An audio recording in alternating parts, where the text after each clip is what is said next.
Hey everybody, it's Andrew. And this is Ted. Welcome back to Streaming Without a Paddle, your online streaming guide voices. We are. Yes.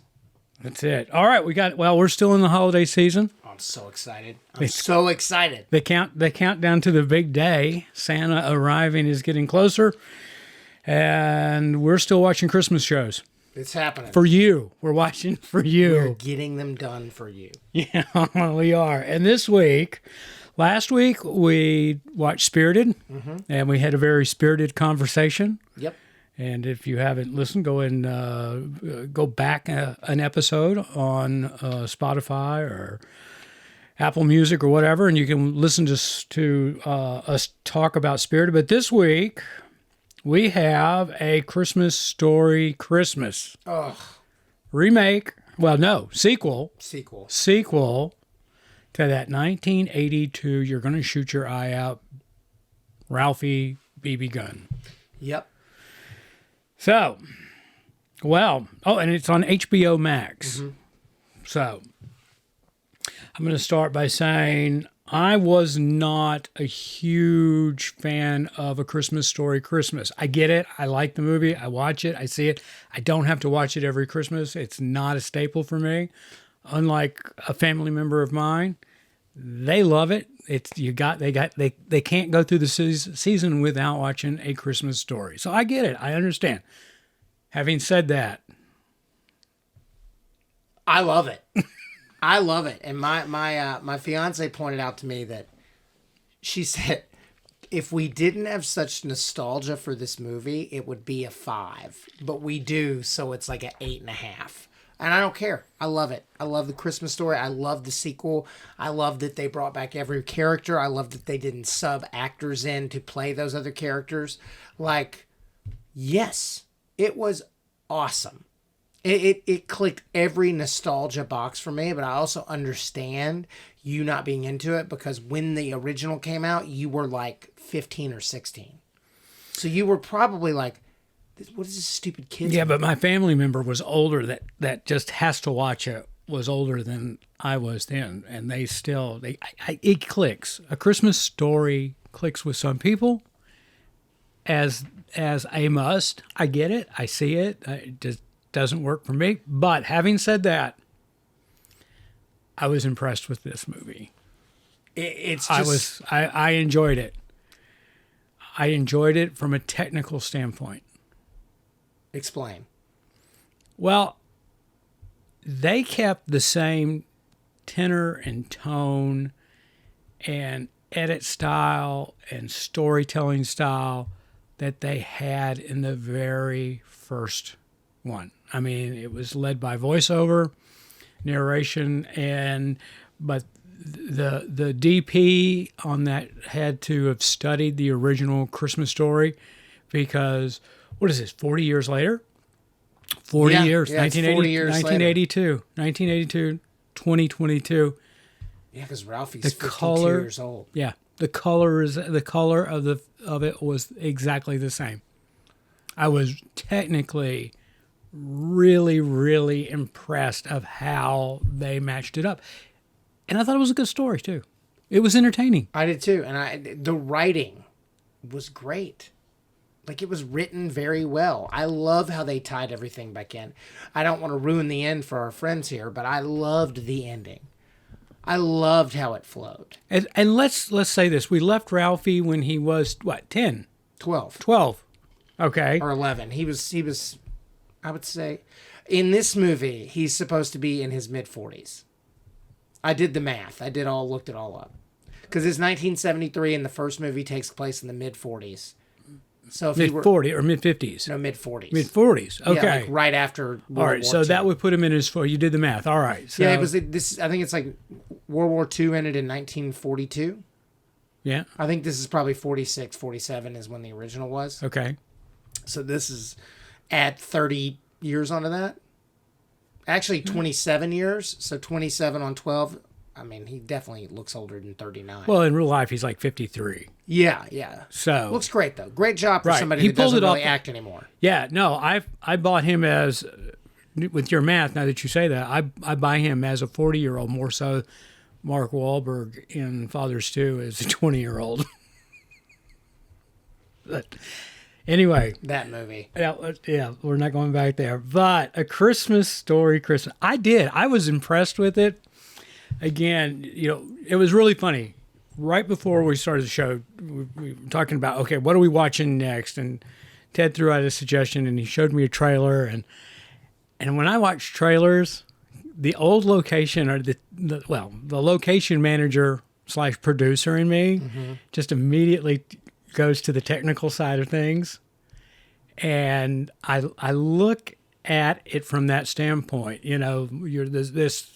This trailer you showed me was, the snow. And my immediate thought was, all right, I got to make sure we got crew parkas. Yeah. Lots of heaters. Lots of heaters. Things to keep people warm. So when I watched this movie, A Christmas Story Christmas, I watched it from the technical standpoint of, oh my gosh, I actually watched A Christmas Story after I watched this. And because I was like, they really did a great job of making it look like the original. Look and feel. And it did. I was like, and I just came from Cleveland because, again, my fiance is from Canton. And so we went up to Cleveland because that's where the Christmas Story house is. And I toured the house that they shot parts of this movie in. I think they just shot the outside of it. Yeah, I don't know. Because the inside looked different. 1982, I was in high school and wasn't into the movie thing. And so, yeah. I mean, I love movies then, but... you weren't doing it professionally. No. Yeah. And I didn't spend, once I got into it professionally, going back and looking at movies and dissecting where they were shot and how, even as a location manager. So. I knew we were going to talk about this, so the fact that I got to go there was just a double bonus. That is a bonus. I mean, how can you be close to that and not pass it up? There was the Little Red Ryder BB gun in there. And the original? Or? I don't know. They had the box, and they had, like, Ralphie's bedroom was all original. They took it back to exactly how it was. It was, like, so trippy. It was cool, though. Well, if you're in the area, you obviously have to, You have to go. You have to go to those things. You have to go. So I'm glad you did. I did. So, anyway, I liked it. I mean, I did. The cast. Let's talk real quick. Flick. This is the unique thing without giving away, and it really doesn't matter. I guess there's no spoilers in here because this is a pure entertainment movie. Mm-hmm.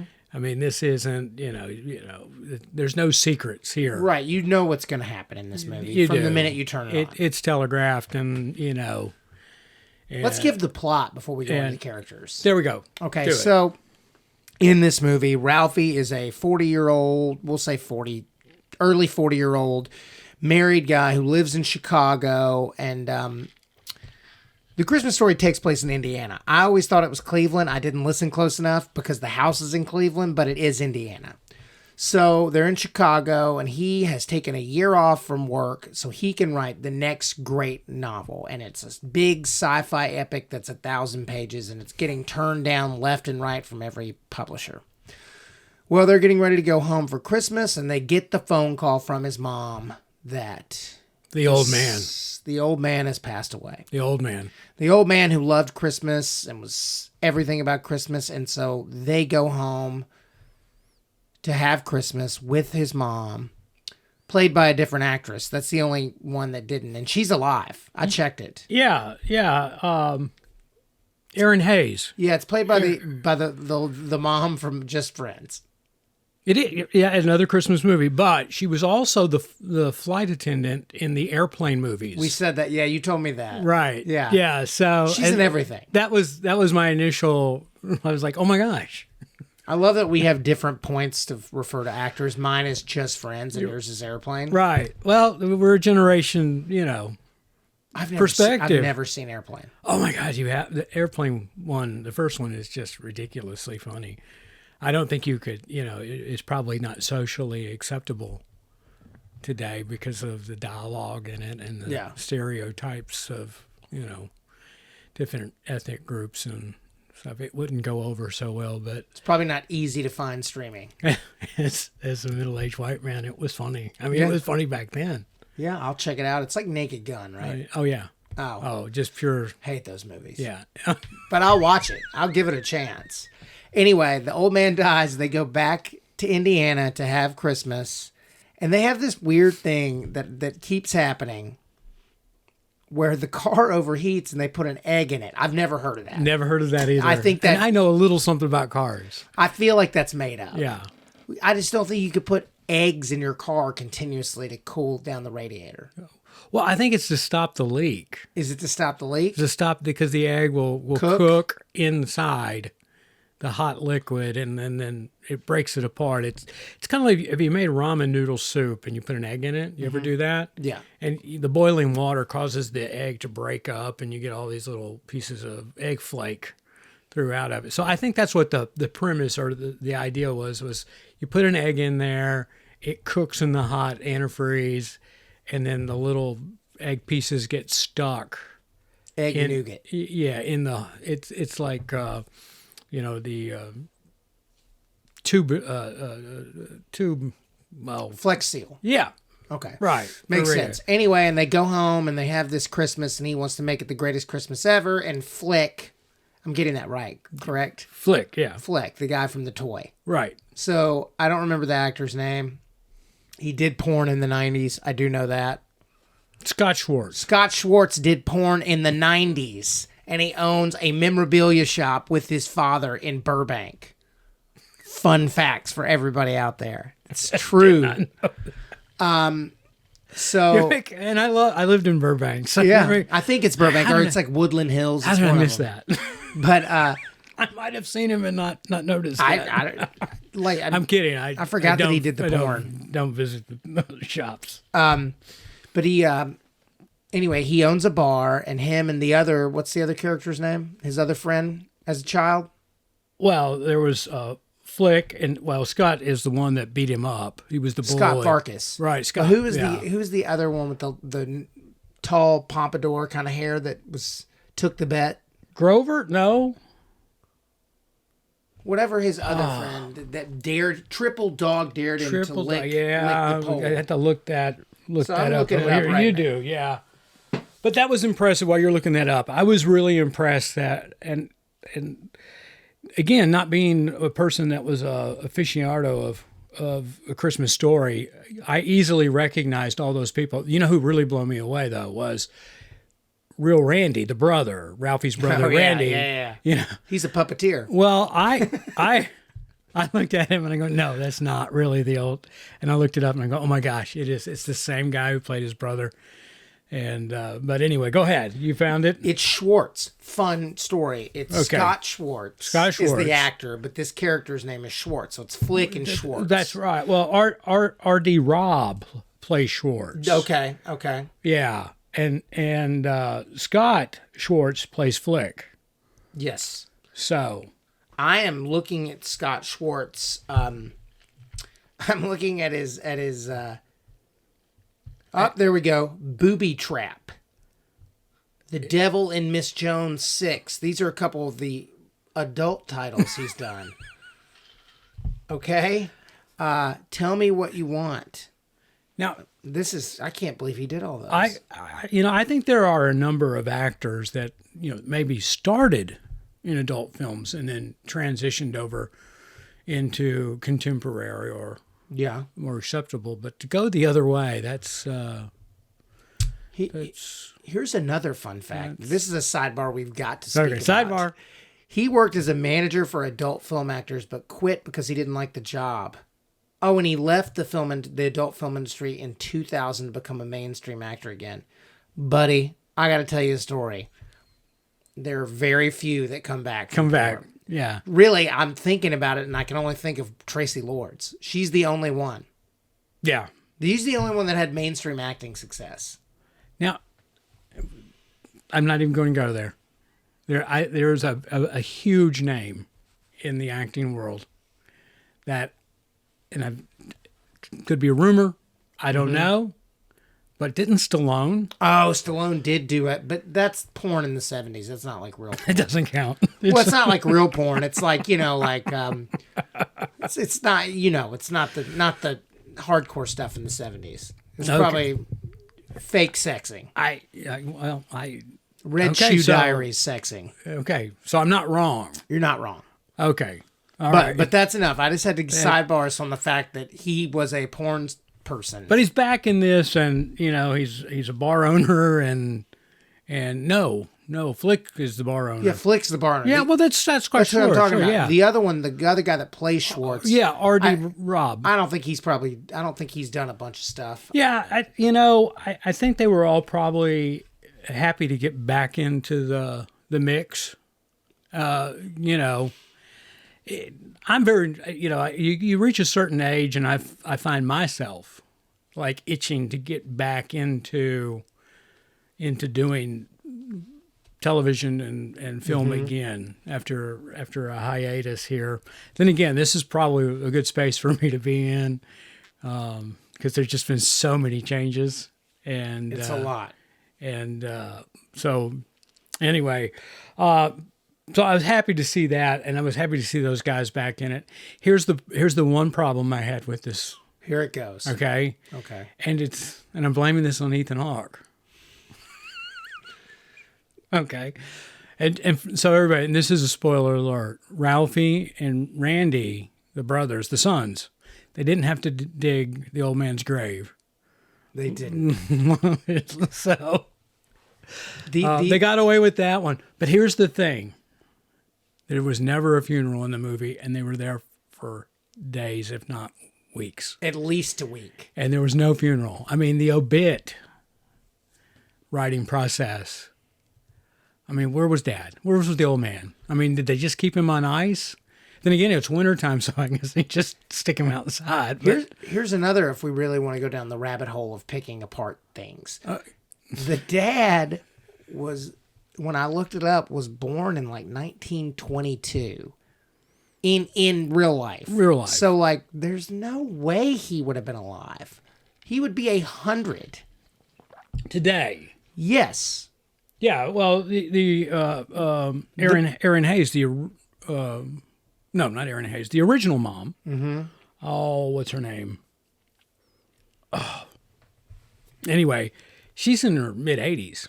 Yeah, so she that's couldn't that's pull why off she didn't that. do it. Right, and it shows. I mean, I looked it up on Googled, and I was like, okay, because I was wondering, got everybody back, everything worked. Okay, mom. Well, it doesn't actually play because he was almost 60 years old when he shot this movie, and she was like 38. Yeah, well, let's see, 1982. She's, 83, 84 right now, so... 50 years or 40 years, so she was probably 42. 40-something, yeah. Yeah, so it doesn't work.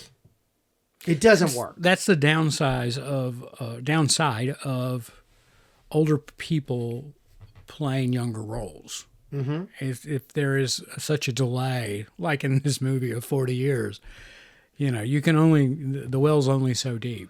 In all actuality, just my opinion, you look the same between 30 and 45 or 50. You might have a wrinkle or two more, you might have a couple more gray hairs, but unless you let the wheels fall off the bus, you kind of look the same. People let the wheels fall off the bus. Yeah. It didn't look like Peter Billingsley did. He looked great.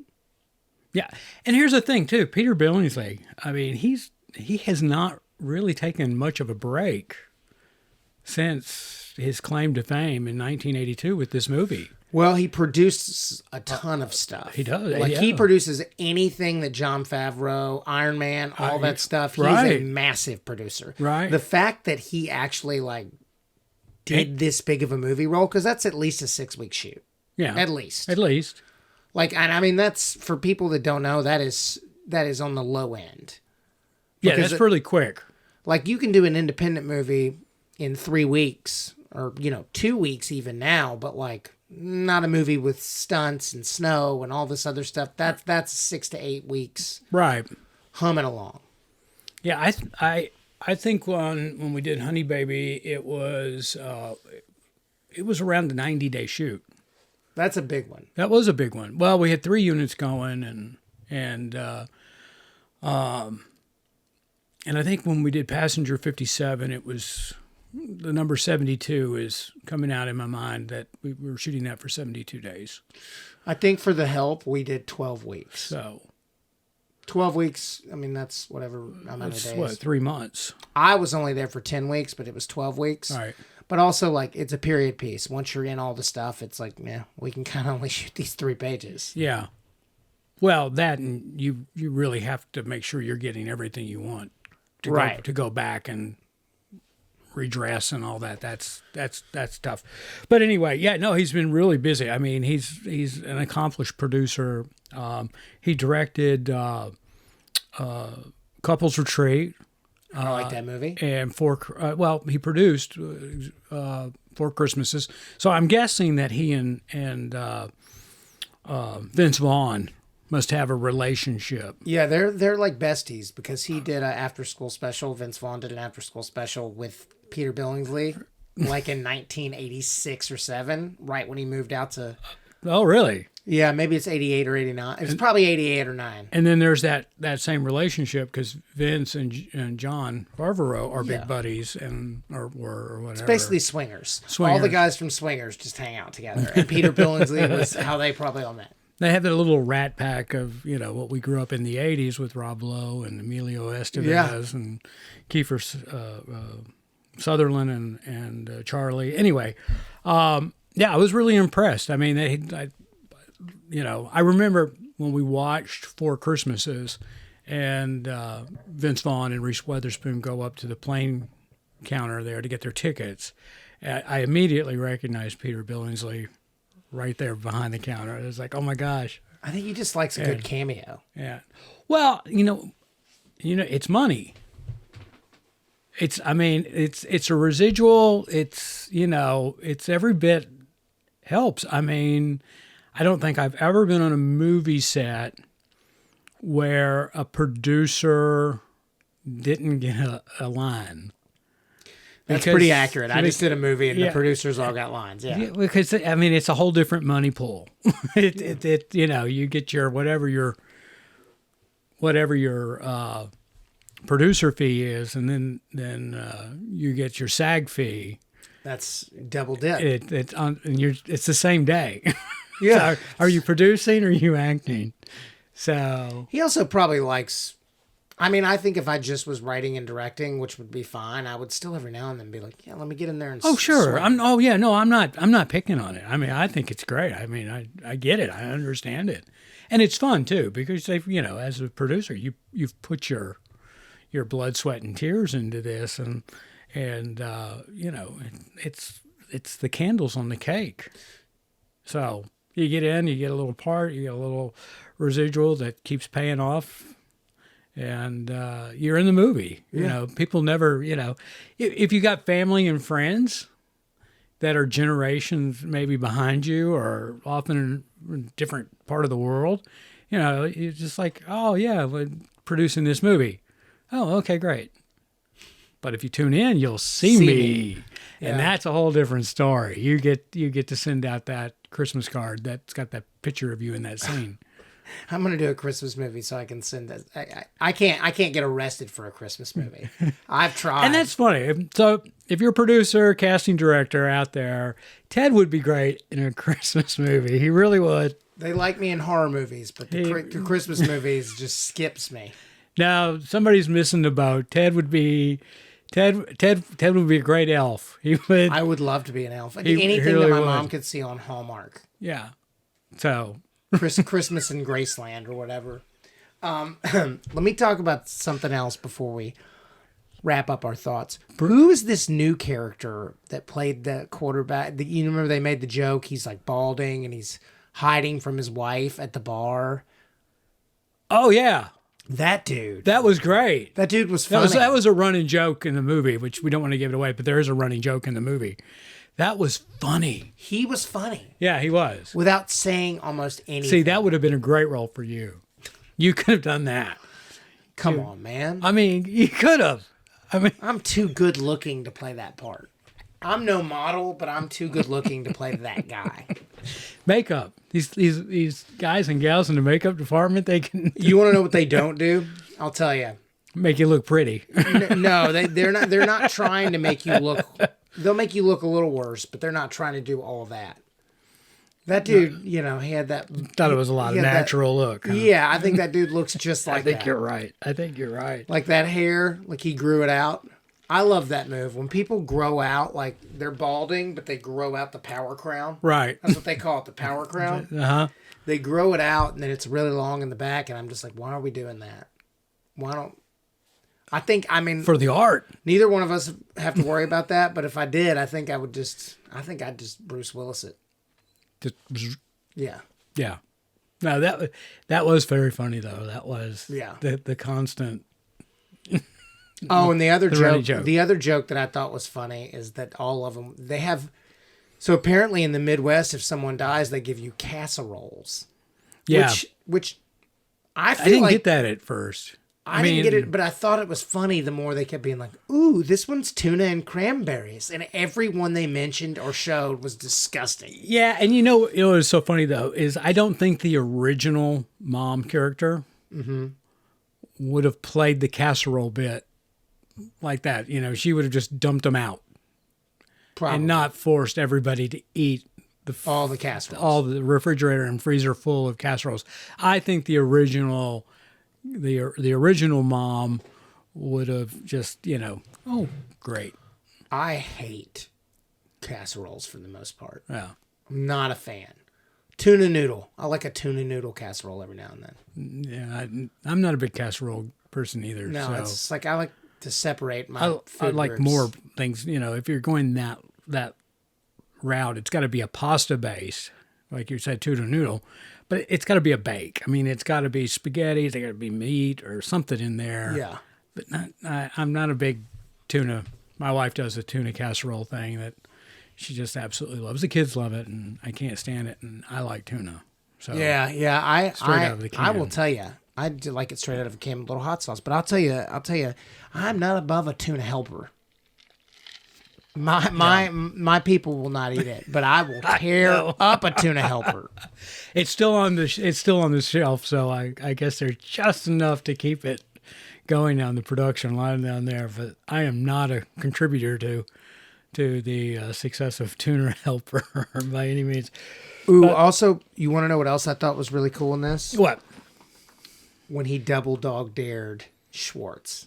I was like, Yeah. such a good throwback. And Well, that's what I'm talking about. They kept the same tone of the movie. I mean, it was just, you know, it did not miss a beat from 40 years from a technical production standpoint. It didn't miss a beat. You know, the story was written and executed the exact same way. It was great. it was great. And I loved what he triple dog. This is not ruining anything. He triple dog dares him because Schwartz has a huge tab. So it's Flick's bar. Right. Flick double dog dares him to go jump this weird military sort of ramp they have. Yeah. And I loved that scene.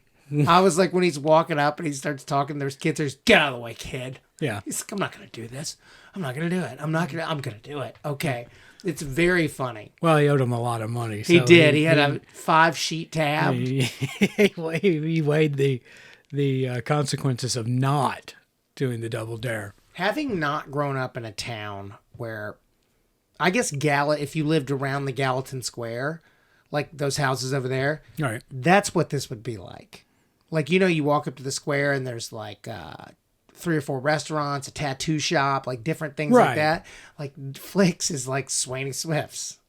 Yeah. You know what I mean? Yeah, yeah. But it was like, we never grew up having that. Well, you see, my wife is from Wisconsin, and they have corner bars like we have churches and gas stations and banks here. And so I no seriously, if you took all the churches, the gas stations, and the banks that we have in the South on street corners and combine them all, you would equal the bars that they have on corners in Wisconsin. So I went to And they're disguised as just normal houses too. So I did learn this. I went to Pennsylvania and did a movie called AWOL, and I was like, why are there all these like in the middle of like little streets? They'll just be like, oh, you know, a square brick building that looks like it has apartments on top and a beer sign. Yeah, no. And I'm just like, what is this? And you go in and it's Yeah. basically a the bottom of the house, but it's just an open bar. Yep. I shot in one, and I was like, "This is weird," but they're all over. That's what. Yeah. They're No. every quarter mile, there's one. Yep. No, when I first went to Wisconsin to meet my wife's family, then girlfriend. We went out and we went bar hopping, and it was like literally going to a house. I mean, somebody's home. Because that's what the bars were. They weren't in strip malls and like we've got here, but they were just, old houses that were converted into drinking establishments. So, and a lot of them just beer. well, that's why. Well, maybe not. I don't know. Yeah. I'm not a big drinker, so I probably didn't notice. Well, I've always been labeled the designated driver through college and all that. So he doesn't like the booze. I was always the responsible one. I like the booze. It's good to be responsible. I had my share of it, but I knew the crowd that I was running with, and it was kind of a measure of, am I going to make it home alive if I'm not the DD? Somebody rolls the dice to drive for you. No good. If I was out with the regular characters, even though, because lessons learned, I knew that they weren't going to be responsible enough to refrain from consuming large amounts of alcohol. Yes. So, there were 4 or 5 of us in a group, and I wasn't the designated driver. There were 4 or 5 guys sitting on a corner going, okay, I get you. Yeah. I get you. Now we have who's Uber. less likely? Uber is magic. We didn't have Uber back in the day. I know we didn't have Uber. I remember we veered off topic. But, yeah, that was about it. Anyway. I remember Uber the first time I took it in 2012 in Los Angeles, and I was like, what is this? And my friend goes, it's a car. We just get in and go. And I was like, okay. Capitalism.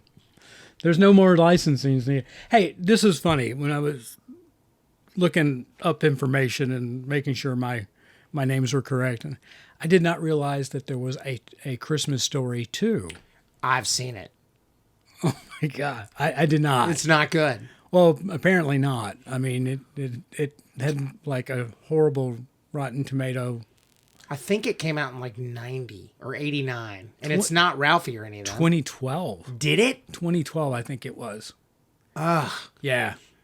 I can't. I'm not going to look it up and extend this anymore. But when we get done with this episode, I'm going to look it up. It starred Daniel Stern as the old man. Why, Daniel Stern? Yeah, You're a Christmas royalty. I get it, but he's Christmas royalty, Christmas movie royalty. He is. He is a wet bandit. He is. I have a wet bandit shirt I almost wore today. But instead, you got your Christmas. I got my Charlie Brown Christmas shirt on. Yeah, there you go. And but anyway, yeah, I did not know that A Christmas Story 2 even existed going into this, so it came as a shock. Anyway, all right, we've rambled on enough. It was a good movie, folks. It really was. If you like the first one, you're going to enjoy this one. Because it didn't miss a beat. That was 40 years, and it didn't miss a technical beat. I was blown away. Seamlessly. And I completely agree. And that, to me, was really freaking impressive. And then you throw in the mix of actually bringing back the characters that were in the original, minus Mom. And the story was decent. Mm-hmm. I mean, the only problem I had was I just kept waiting for a funeral. I did. I just kept waiting. Okay, where are we going? We're going to the funeral home, But we didn't. We didn't. I honestly give this 3 leg lamps out of 4. That's how I feel. I like that originality. There you go. It is a fun movie, and I actually suggest, I think, wait till the 22nd or 23rd. Stream this bad boy, because on the 24th and 25th on TBS or whatever, they will be running A Christmas Story in loop for 24 to 48 hours. You watch this one first. I'm not going to tell you why to do that because I don't want to ruin anything, but I think it'll really make you happy. Yeah. I felt warm in my stomach when this movie ended, and I was so happy. I enjoyed it. I mean, technically it was great. I mean, it really was. I was, as a producer or a former producer and a location guy, I looked at this and they didn't miss a beat, and to me that was great. They didn't try to reinvent anything. So kudos on that. But anyway, all right, it's A Christmas Story Christmas. It's on HBO Max now. I would say, because it's worth $6.95 or $7.95. HBO Max is great. If you don't have it, you should get it. I have yet to find a streaming service that I didn't think wasn't worth what I pay every month for it. Netflix is getting there. They're trying their best. They're trying their best to get there. Well, speaking of which, next week our assignment is Falling for Christmas, which is a Netflix. Ooh. I'm jacked up to talk about Lohan. I love her. Anyway, yeah. So, but that's Netflix. So, and again, what is Netflix? So they're like 14 or 17, like $18. $18. It's almost $20 a month. Yeah. I'll have to calculate what I watch on Netflix.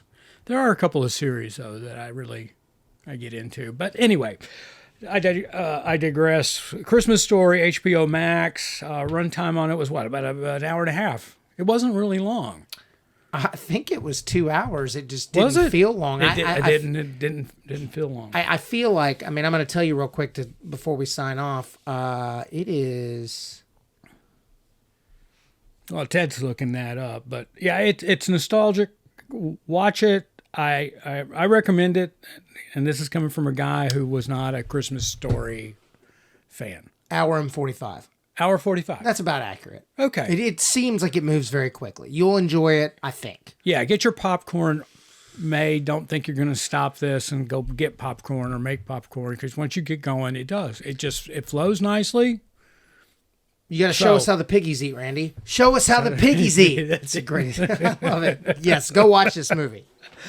All right, I'm with Ted. I'm going to give this. I'm going to use his rating system here. I'm going to give it three lamp legs out of 4 as well, and it's primarily based on the just blown away that they technically kept it the same after 40 years. That's just crazy, especially in an industry that every time you get a group of people together, they want to reinvent the wheel.